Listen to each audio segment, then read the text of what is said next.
সবাইকে তো দেখুন আজকে রান্না করবো মাংসটা আমি আগে ধুয়ে নিয়েছি। এখানে রসুন, আদা, কাঁচা লঙ্কা, পেঁয়াজ ছাড়িয়ে নিয়েছি, কেটে নিয়েছি। সব মশলাগুলো বেটে নেবো। তো আদা দিয়ে দিচ্ছি, রসুন দিয়ে দিচ্ছি, কাঁচা লঙ্কা দিয়ে দিচ্ছি, পেঁয়াজ দিয়ে দিচ্ছি। ঢাকাটা ধরে দিয়েছি, কড়াইটা বসিয়ে দিচ্ছি। কড়াইটা গরম হয়ে গেছে, তো আমি এখানে তেল দিয়ে দিচ্ছি। আলুগুলো ভেজে নেবো, লবণ হলুদ মাখিয়ে দিয়েছি। সব আলুগুলো ভেজে নেবো। আলুগুলো লাল লাল করে ভেজে নিয়েছি, তুলে নিচ্ছি।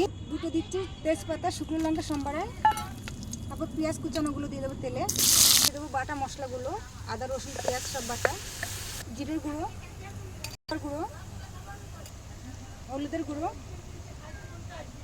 লবণ,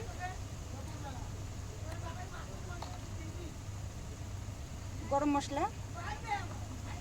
তেল ছেড়ে দিয়েছি, এবার দেবো মাংসগুলো। ধুয়ে রেখেছিলাম মাংসগুলো আগেই আমি ভালো করে মিক্স করে নেবো। জন্য ঢেকে দিচ্ছি। 10 মিনিট হয়ে গেছে, আমি খুলে দেখছি কেমন হয়েছে দেখি মাংসটা। তো দেখুন অর্ধেকটা তো হয়ে গেছে কষানো, আর একটু কষাতে হবে। 5-7 মিনিটের জন্য ঢাকা দিয়ে দিচ্ছি। তো দেখুন 5-7 মিনিট হয়ে গেছে, তো দেখি কীরকম হয়েছে। দেখুন কত সুন্দর হয়েছে মাংসটা, কষানো হয়ে গেছে। এবার আমি দেবো জল। আলুটাকে দিয়ে দিচ্ছি, ভেজে নিয়েছি আগে খুব ভালো করে, দিয়ে দিচ্ছি। একটু ঝোল করব, ভাতের সাথে খাওয়ার জন্য একটু ঝোল করবো, তার জন্য জলটা একটু বেশি দিলাম আমি এখানে। আবার 5-7 মিনিটের জন্য ঢাকা দিয়ে দেবো। ঢাকা দিয়ে দিয়ে এবারটা দেখুন এখানে গরম মশলাটা বেটে নেবো। এখানে নিচ্ছি দারচিনি, এলাচ, আর হচ্ছে লবঙ্গ, আর 4-5টা গোলমরিচ। তো সবটা বেটে নেবো একসঙ্গে।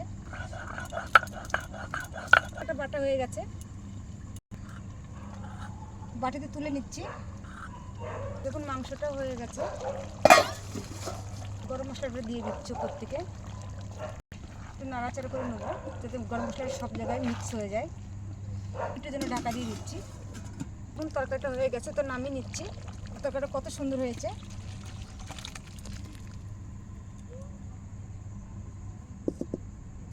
মাংস হয়ে গেছে, ঘরে যাই করে নিই।